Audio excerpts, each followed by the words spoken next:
Compounding change isn't just about interest and dividends in your investments, it's about actions.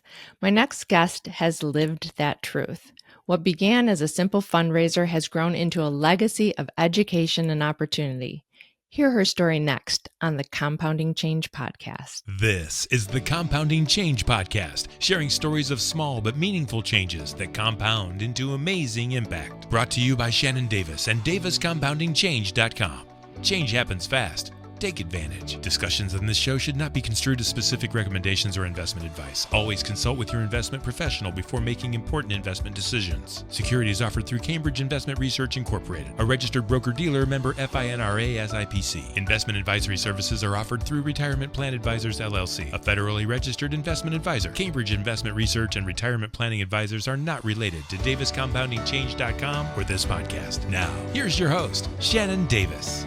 Hey everyone, welcome back to Compounding Change, the podcast where we talk about how small, intentional steps add up over time and create real lasting impact in our lives and our communities. Today I'm really excited to have Erin Riegle with me. She's the co-founder of Linc Worldwide, a nonprofit that started from a simple act of kindness and a Facebook fundraiser, and now it's grown into a global movement. Erin and her cousin Amanda began by volunteering with orphans in Kenya, and they saw firsthand how even the smallest bit of support can turn into life-changing resources like clean water, education, and sustainable food. As we chat, we'll dig into how those early acts of compassion and the momentum they sparked perfectly illustrate what compounding change is all about, how consistent small actions can lead to big transformation over time. Erin, thank you so much for being here to share your story. Oh, thanks, Shannon. I'm glad to be here. Well, I'm excited that you agreed to be a part of this podcast, and I'm so happy to chat with you again. A few years ago, your story impressed me, and I was awed by all you've accomplished. I love starting with your why. So, can you tell us a little bit about yourself and what sparked you and Amanda to start up Linc Worldwide? Sure. So, when I was a child, my dad would always show me the little pamphlets you would get in the mail from different missionaries around the world saying things like, oh, $1 a day could feed a child. And just for whatever reason, at a young age, I felt this urge to go to Africa or to do some kind of mission work in my life. And then when I started looking at nursing school, I went to Walsh University for their nursing program. But when I was looking at the school, I found out that they also had a study abroad trip to Uganda. So my freshman year, I said to my mom, I'm going to go to Uganda. I'm going to go on that trip, which I think terrified her. But at the end of freshman year, I ended up going to Uganda for 3 weeks for a study abroad trip. And then again, after my junior year, the nursing program started a trip to Tanzania. So I also went on that one. And both of those trips were incredibly transformational. You can't even put into words what you witness and how it changes you as a person. But I was telling my relatives about all these incredible stories and experiences I had there. And one of my cousins, Amanda, really wanted to go to Africa after hearing this. So I had just graduated nursing school in 2012. And she was still in college, but we found an organization online called IVHQ International. And we selected Kenya to volunteer at. And I was in the clinic, and then she was working in an orphanage, kind of in the outskirts of Nairobi. So we went there for 3 weeks. And on my previous trips to Africa, I was kind of overwhelmed by the amount of poverty that I saw in certain areas of the countries. Kind of to the point of you want to do something, but you don't know where to even start. But then when we were in Kenya, we had a place. We were at this orphanage, and it was partially roof, dirt floors. It was in Kayole, which is a bit of a slum. And we just had this thought of these kids are born here, and just because they were born here, this is the life that they're living. And I think what really moved us to do something was there was a nursery room, but it was really just this dirty mattress on the floor with all of these babies laying on it, and none of them had diapers. So they were, lying in their own waste. And I just thought like we have to do something. We didn't necessarily knew what that looked like, Right. but we talked to the board of the orphanage and said, would you want to move out of this building if we could build you a new one? And they were very receptive to that. So honestly, without even thinking, we went to an internet cafe um, and made a Facebook event. We're going to build a new orphanage. And a Wow. few days later, my mom, I can't remember if she called me or emailed me, but she was kind of like, so what's going on? Because people had started sending checks and cash to my parents' house. Um, so again, like I was freshly graduated from nursing school. I had no idea what it looked like to start a nonprofit. So what did that fundraiser look like? I mean, I mean, what did you put honestly, together? it was just like a basic fundraiser event of we're building a new orphanage in Kenya. And before we you posted, even really yeah, had it I in your had no head? idea. Yes. Like, oh, well, I think my thought at that time was, well, we'll raise money and we'll give it to the orphanage and we can, help move these children outside of the city into an area where they could actually have a yard to play in and a building that has a roof over it and beds for all of the kids. At this time, like 6 to 8 children would sleep in a bed together. They didn't have any running water. It was just a really difficult environment for these orphans. But again, like I really did not. Being naive was really good for me because I Yeah. didn't really think of all of the intricacies and things that would have to happen to actually build in Africa. So really my mom's like, what's happening? I'm like, we're going to build a new orphanage. Was that before And you even got back? yeah, yeah. So we were still there. So then when I got home, it was kind of this, okay, well, now what are we supposed to do? Because I have this money and like I can't put it in my bank account. I have no idea what I'm doing. Right. So it was pretty awesome. People just giving guidance, people, family friends, people from our church, other friends that I went to Walsh University with who had gone to Tanzania or Uganda with me, who kind of understood what things were like in Africa, who maybe had knowledge here with marketing or financial advice. And so I had a lot of guidance of, okay, these are some steps you need to take. And my brother was like, you really need to start a 501(c)(3). And I was like, no, that sounds like a lot of work. Like, I'm not trying to do that. Like, I'm just trying to raise some money and I'll help this orphanage. And like, that's it. Um, but that wasn't it because here we Right. are 13 years later. Well, there's a Um, lot, I mean, big change starts with small actions. So you had to yes. start somewhere, right? But I do remember you saying not only about that whole story, but I remember you saying that your the help that you wanted to give wasn't necessarily received in the way that you thought it was going to be. So they basically had just said the original people you Mhm. wanted to help had just said, "Give me the money," right? And you're like, "No, no, Right. no, can't just do that." Yeah. Yes. So we worked with the orphanage for about 2.5, 3 years, going back and forth conversation. I traveled, I came back after that initial trip. I came back and started my nursing career.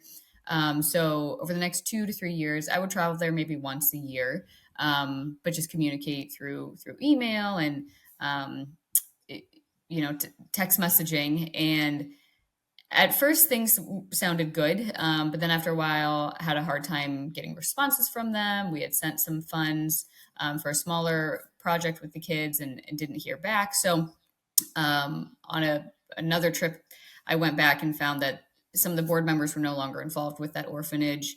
And, we kind of talked about some different options, looked at land at different areas. And after a while, they said, well, you could just, like you said, just give us the funds and we'll kind of go our separate ways, which we really couldn't do that. We wanted to make sure that funds were used appropriately, especially, at this point we were a nonprofit and this money is not our money, it's our donors and our Right. supporters. So we ended up stepping away from the orphanage at that time. I personally still help support some of the children there. But as an organization, we determined it would be a better option to kind of look and see where are some other needs in the country. So So um, also, I know that your website focuses on Linc Worldwide, talks about that it focuses on 5 core things: the clean water, mhm. sustainable food, health and sanitation, education, and safety. So how did you decide that those were the key areas to focus on, and how did education become? It seems that that's a stronger core than the others. Yes, Not that the others aren't important, but that's what your big focus is on, right? exactly. Right now, that is our main project is a primary school that we built in Awasi, Kenya. So when we first started, trying to identify like, okay, there's all these things that we want to do and help, but right, how do we determine what should we focus on? And after multiple trips over there, the realization of, right off the bat, I think a lot of us know like clean water is a huge issue in some Mhm. developing countries. Sustainable food is also a significant issue. And when we were originally working with the orphanage, you see like obviously these children are left in the streets and they're taken into these homes. When we shifted gears from the orphanage, started thinking, different areas that we could help, and realizing that the lack of education is a huge problem.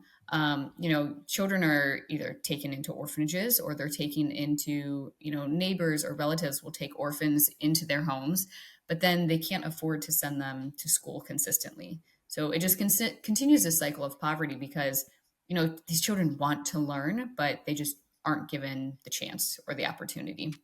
So, okay, education is a big piece here. And then, of course, you see that all of this is tied together. If they're not getting clean water, they're getting waterborne illnesses, they're getting sick. Malaria is a huge issue still.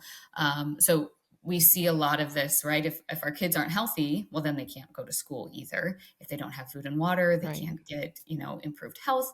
And, obviously, too, safety and security, like are they cared for in a family or in an orphanage that like we were first working with. So those were really what stood out to us, and our mission of helping people not only to survive but to truly thrive came from a gentleman that I met in Uganda, and he was talking about people in his country, and he said, something along the lines of like, we're not really living, like we are barely surviving. And that had Mm. really stuck with me. It's like, okay, we want to help children, and these neglected communities not only have the basic needs that they should have, but to go beyond that, like how can they really thrive in life and like reach their true potential, right? Here in the US, yes, there's poverty here, but we have a lot of opportunities to tap into. Mhm. If you're musical, if you're artistic, if you have an analytical brain, like all these different things that you can do to write, like we're not just surviving, but like what did God create you to be and to do, and like all these talents and gifts that you have. We want to be able to bring that to people with the communities that we work with. So when we had kind of stepped away from the orphanage, we were connected with a gentleman named Dr. Banyo, who he has an incredible story. He has a children's book about him, Banyo, and he is from Kenya, and he's a perfect example of, as a young child, he was sponsored to go to school because his family couldn't afford for him to go to school. It was like $1 for a whole school year, and like his family could not afford that at the Wow. time. And so someone sponsored him to come to school. He did so well that he ended up getting an opportunity to come to the US for medical school. So he came here, got his Wow. medical degree. He's now a physician here in Akron, and he has not only given back here in the community in Akron, but he started a nonprofit. They just celebrated their 30th year, and they built a clinic back in his hometown in Kenya. And so Banyo's Kenya mission has Hmm. been extremely instrumental in our journey, actually. But his clinic serves hundreds and thousands of patients in Kenya. So he, when we were stepping away from the orphanage, we were connected with him, and he, kind of helped us. Well, if you want assistance, I can help you. I have contacts in Kenya. He's there. He travels back to Kenya frequently. So when we were deciding what to do next, we realized that education really is where we should focus. And within that, we can also address all of the other core needs that the community needs. So in 2016, we broke ground to build a primary school.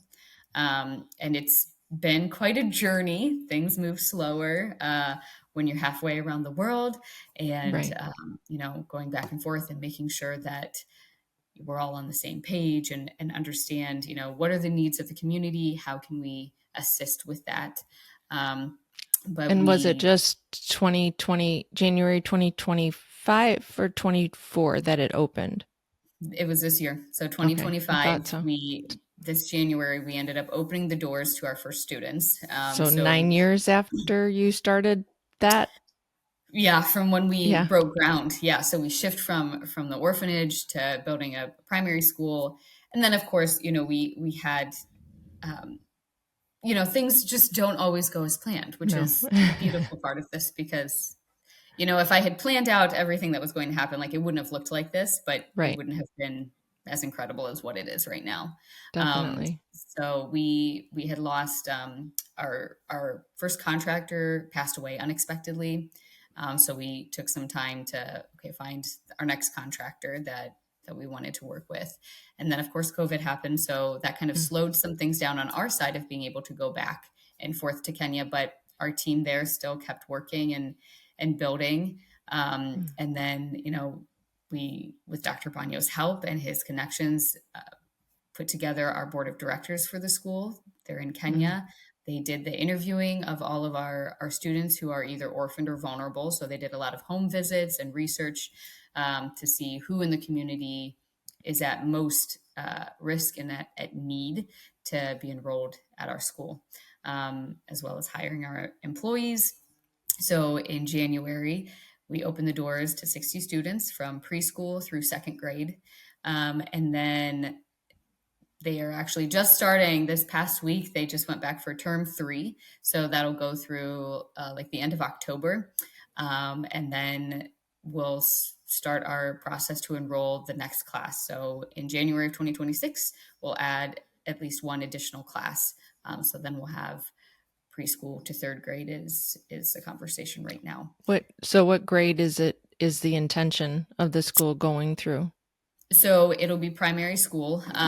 Back in 2018, Kenya the Ministry of Education changed kind of what the layout of schools look like for primary school. So originally we were thinking, first to eighth grade, but Right. things have kind of shifted. So primary school, it kind of combines with what's like a middle school here.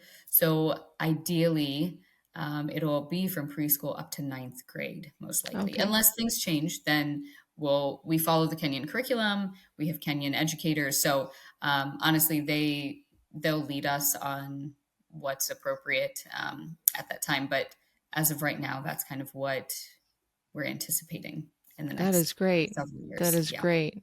How do you keep that I mean through everything you've been through there's a lot of ups and downs, but how do you Mhm. keep that original passion alive? Is there a moment that you've been so discouraged that you're like what is this all about or Oh, yeah. yeah, I mean, it's definitely a journey, like in a professional sense, and then my personal emotional sense. Mhm. Um, it seems as though anytime things get kind of like, okay, I don't really know what to do next, and I get overwhelmed, or someone always comes in is like, oh, by the way, I have someone who did something similar. Let me connect you with them. And they give like just amazing insight and guidance.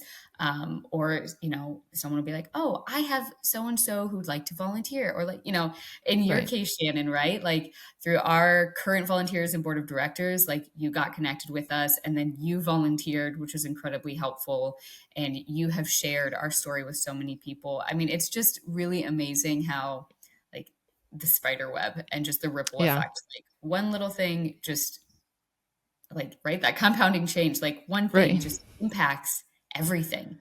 Yep. Um, and honestly, just, like Dr. Banya has been so incredibly instrumental in our work. And then, our board of directors and our volunteers, and of course, our donors and our sponsors, have just really stepped up to help us move into the direction that where we are right now, and then where we continue to go in the future, which is inspiring. There comes a moment when doing more isn't the answer.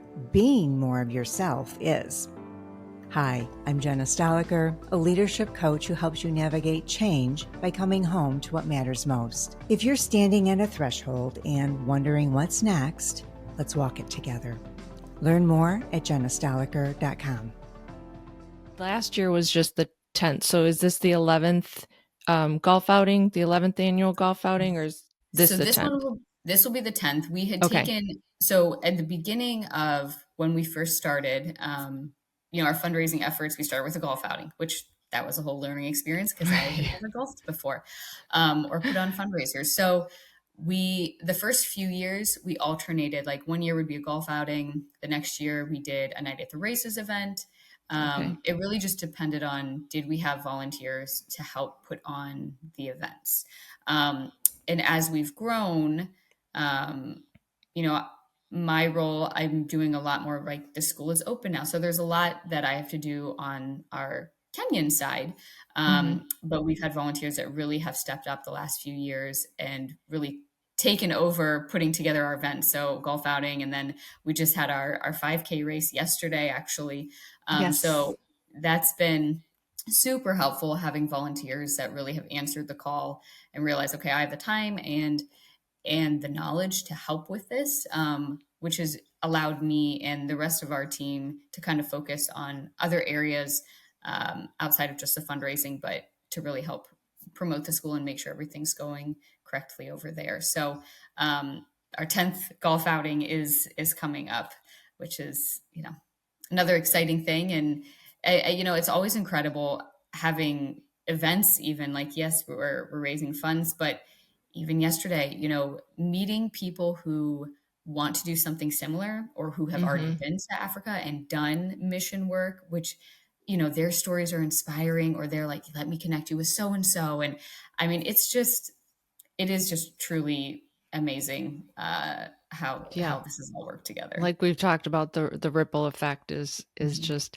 and the people you meet through doing something like this is just life-changing. Yes. And yeah.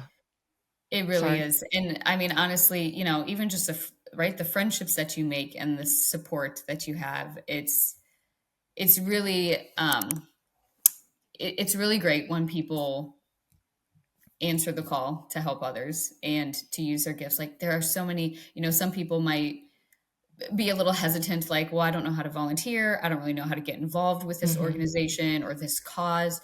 But, like, I just want to tell people, like, you don't realize how big of an impact you would have, like, that you have, even just honestly offering a little bit of time or like a little bit of knowledge. It really does, honestly, like, it helps significantly. Because there's always so much work to do. There's so much need, and we are all capable of helping in some way. But even if, like, you're not really sure how, even just asking, like, okay, these are my skills, or this is how I think I could help, like, where are your needs at? And then once you get to talking, you realize, like, oh, actually, like, I could totally help you do this. It's very refreshing when someone gets involved and kind of aids, because especially in my personal journey, realizing, when I first started this, I wanted to be able to do everything, right? Like, I want to know all the finance stuff. I want to know all the marketing things. I want to know.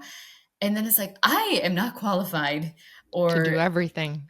Or talented. Like, there are things that, like, my brain was just not created to do those things, but it's great that your brain is, because you can help so much. Like, I'm always in awe of our board member who does our accounting and our finances, just the Excel sheets, even that, he's going through stuff. I'm like, my brain could not even, I would not even know where to start, Our volunteer who does our website, like, it would take me literally weeks to do something you do in like 30 minutes. Yep. So, It really is great having the support of our volunteers, and it really is truly helpful having Well, everyone. and the impact in Kenya is just wonderful. But to your point, I think the impact that you have in the communities here and bringing people together is just, icing on the cake. So Yes. you're getting to impact so many people, and I'm happy to be a part of it. And I know that my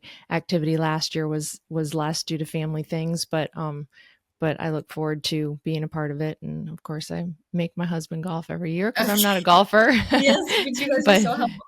yeah. To Shannon, though, like, you're saying, oh, maybe last year you didn't help us so much. It has honestly been extremely eye-opening too, of, we'll maybe have a conversation with someone, and then I don't talk to them for years. And then Mhm. somehow they come Comes back back in, around. and Yeah. they end up bringing something. I'm like, oh my gosh, like that is what we needed. Right. And even just, right, like someone might volunteer for a while, and then life happens. We are all busy with, right, like, personal things that you need to handle, like, family comes first, and then you can continue to help others. But we have volunteers who help for a year or two, and then maybe donate, or they stay in touch, but they're not actively involved for several years, and then they come back in with, right, like Yep. this interview Yep. is like, this is incredible. So Yeah. um it's like, even though you think, all right, well, it was nice having that volunteer for X amount of time, it's like, it's never over. It's Right. never over. There's, Well, especially people whose hearts are in this, you'll yeah. always just keep being called to help. Well, and it's often said that people will throw money at it, which of course you need, Hmm. more than they'll throw time. But of course you want both. And I think one of the things that I like to see, and I'm curious as to, because you said about Dr. Bagno about it being $1 to send them to school. So I know that you also have sponsor a child, which I thought was incredible, because of course your experience with your family and what kind of led you to even think about this was seeing children sponsored in your household. Hmm. So that's something that started, I think, just before the school opened.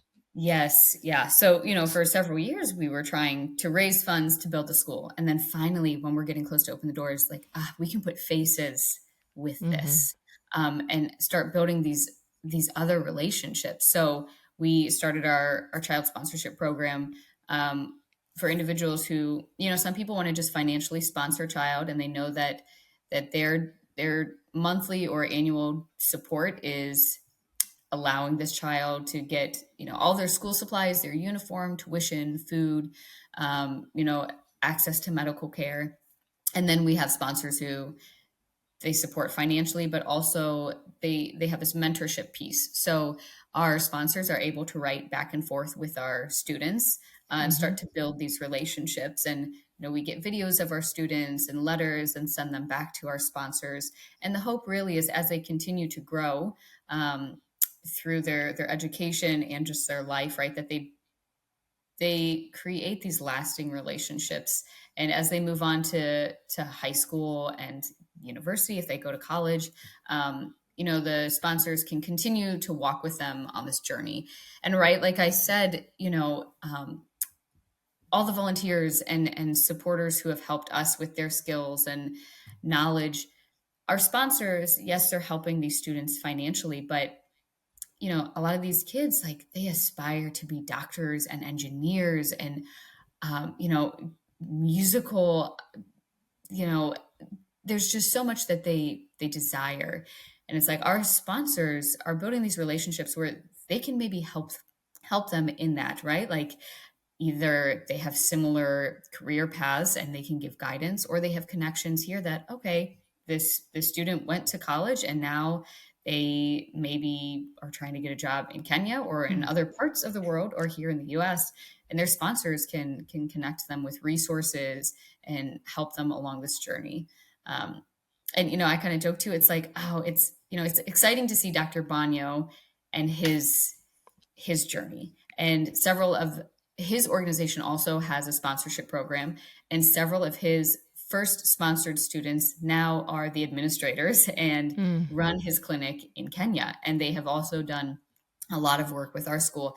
And it's like helping that child. Yes, it helps their community, but it helps all of us. It right. helps us in the US, all of the patients that Dr. Banyo has cared for. And then through him, right, everyone who's gotten involved with our organization, all of those who have volunteered with us in Kenya, their lives have been drastically changed. And, it's just this constant support of each other, even though, yes, Africa is across the ocean, like these Right. are our global brothers and sisters. And right, like our students, I'm like, is this student going to be my doctor in the future? Or, Right.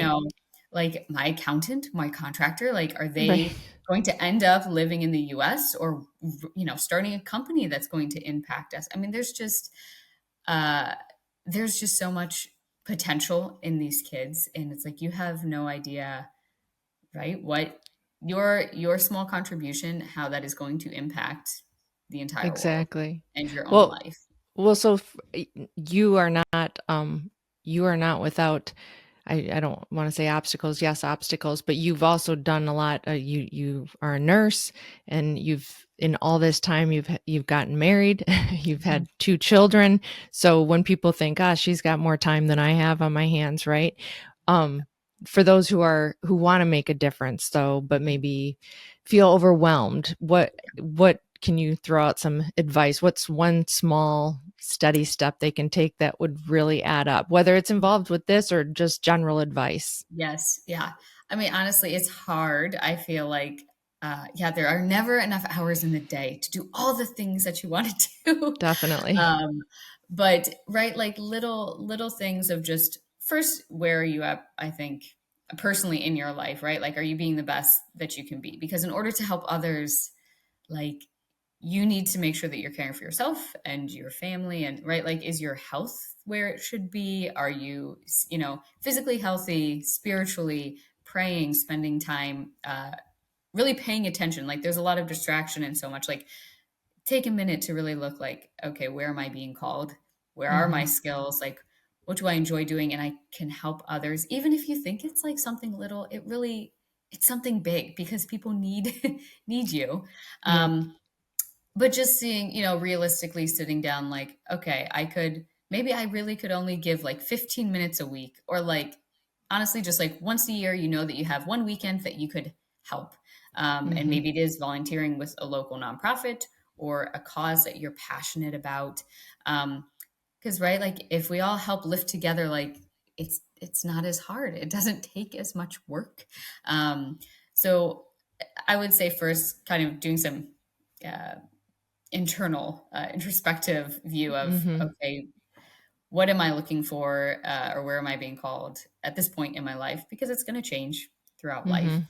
um, and not to be scared to maybe just take a step or ask a question, how can I help? um, you might, right, like there might be something that you're really passionate about, like look it up, do some research and see who else in the area is maybe doing something that you could get involved with. If it is like you really truly know that like right now you don't have the time to do something, you want to though, yes, making a donation, even if it is something that you think is small, like $10, that really does Adds help. up. Yeah. It really does. And, or even just, okay, you don't have the money and you don't really have the time, but maybe you have connections. Don't be shy of making Right. introductions of, hey, I'm really passionate about what you're doing. I think I know someone who did something similar. Let me just connect you. Because, once you get talking with someone, you might have been like, okay, this is what our conversation was supposed to be about. And as you get talking, you realize all these other things of like, oh, well, I didn't know that about you, but that actually um, is really helpful. So Right. Yep. Well, and just, it's just and it is the little things, and like you said, if you mhm, just had 15 minutes, I'm yeah, sure that could help your cause as well. yeah, So for people who want to support or get involved with Linc specifically, what's the yeah. best way to do that? So our, visiting our website gives you a lot of background about us and kind of where we're going. So it's Linc, Linc, worldwide.org. And you can see kind of the progress that we're making with our students, our current project, the school in Owasso. If you financially can support, so you can become a child sponsor. If you want to make a one-time donation, that's super helpful. Honestly, just following us on social media, on LinkedIn, Facebook, and Instagram, and sharing what we're doing, because again, you never know who in your network maybe has a passion for getting involved with this, who maybe could give some of their time or their efforts or just guidance. So sharing that. If you're local and you want to physically come attend any of our fundraisers, we just had our 5K. We'll do it again, most likely next year at Labor Day. But we also have our golf outing on the 20th of this month, September. So if you want to get involved financially by supporting that, or coming in golfing, or even volunteering, there's a lot of opportunity there as well. If you want to get more involved on a day-to-day of, if you have a marketing background, if you know how to computer, you use a computer, but you don't really know what you would do. Like, we have a list of open opportunities right now on our website that you could apply for to volunteer. One of those being the director of our child sponsorship program. So just helping make those connections between our students and their donors, sending back their report cards essentially, and communicating with our team in Kenya. And if you have that call and that desire to actually travel over to Kenya, we offer opportunities for mission trips as well. So there's a lot of ways that you can get involved and support. And again, if you have something on your heart, but the timing just isn't right, that's all right. Just keep following us. And when timing is right and you're maybe able to give in a financial way, or a time, or just your energy, we're here to get connected as well. Well, and I think to that point, it's also just helpful to participate. So like the 5K was wonderful. If people want to just do that, that's still, yes. I mean, that's right? still, or the golf outing. I mean, Right. you don't even have to volunteer. Just come. It's okay to come one year and not the next, right? Exactly. I mean, honestly, it really is, because we put these events on. If nobody comes, well, then it's right. pointless. Right. And it's not as fun for everybody else. It's not fun, but that's the thing. It ends up being so much fun of getting out there and doing something that you enjoy, right? And our mission is to help children to not only to survive, but to thrive, right? And we want that for our supporters as well. We want them to thrive. And we even started these Linc Up days. So a few times during the year, locals, we have volunteers and donors all over the country. So putting together small, not really even events, but get-togethers of, let's do something that we enjoy and we feel alive and we're thriving in life, right? So we have people who went hiking out in Phoenix, Arizona. Here we have bike rides or walks, or, just things that make you feel alive, and that's great. Connect with other supporters who are passionate about what we're doing. That's awesome. Well, Erin, thank you so much for sharing your journey and the amazing work you're doing. It's really inspiring to hear how it started as just a small act of kindness and has grown into a movement that's uplifting entire communities by meeting their most basic needs. So for all of us, Erin's story is a great reminder that even the smallest consistent actions, whether it's donating, volunteering, or just spreading the word, can add up to something very powerful. That's exactly what compounding change is all about, and it's something we can all be a part of. If you want to learn more or get involved, I'll share Linc Worldwide in the show notes. And Erin, thanks again for being here and all the incredible work you do. Well, thank you, Shannon. I appreciate you. And to everyone listening, thanks for tuning in. And remember, every small step counts. So keep taking those small steps and keep compounding change together. And again, don't forget to like, subscribe, and share this podcast. Till next time. This has been the Compounding Change Podcast with Shannon Davis. If you are a firefighter or first responder, you know that change happens fast. Life changes, finance changes, compounding change. Shannon Davis is a certified retirement counselor who understands the needs of Ohio Association of Professional Firefighters members. Click on daviscompoundingchange.com to learn more. Discussions in this show should not be construed as specific recommendations or investment advice. Always consult with your investment professional before making important investment decisions. Securities offered through Cambridge Investment Research Incorporated, a registered broker-dealer member FINRA SIPC. Investment advisory services are offered through Retirement Plan Advisors LLC, a federally registered investment advisor. Cambridge Investment Research and Retirement Planning Advisors are not related to daviscompoundingchange.com or this podcast. Please note that investment involves risk and no statements made in this recording are indicative of future performance. The Compounding Change Podcast is brought to you by Shannon Davis.